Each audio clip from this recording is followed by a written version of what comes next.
How do you follow an 18-inch corn dog stuffed with cheddar cheese, jalapenos, and bacon? With a Churro Dog, obviously. Hey, I'm Mike Janela for Buzz60, and I can't tell if I'm hungry or nauseous. The Arizona Diamondbacks introduced the D-Bat Dog with fries in 2014, and they're following it up with this beauty. The Churro Dog, announced by the team on Twitter, puts a warm cinnamon churro inside a Long John donut topped with whipped cream, chocolate and caramel sauces, and 3 scoops of frozen yogurt, which saves you calories over ice cream. The 1,100 calorie delicacy will sell for $8.50 and is already trending on Twitter. It joins some of our other MLB Food Up sessions, like this 12-scoop, 3 1/3 pound banana split sundae in a regulation-sized batting helmet at White Sox games. It's meant to feed a family of 4.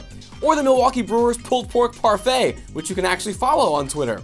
Instead of chocolate and ice cream, though, you get gravy and mashed potatoes. Hashtag Wisconsin. And then there's the Boomstick.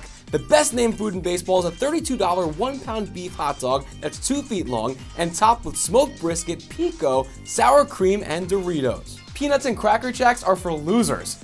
Buzz60, now you know. Pass it on.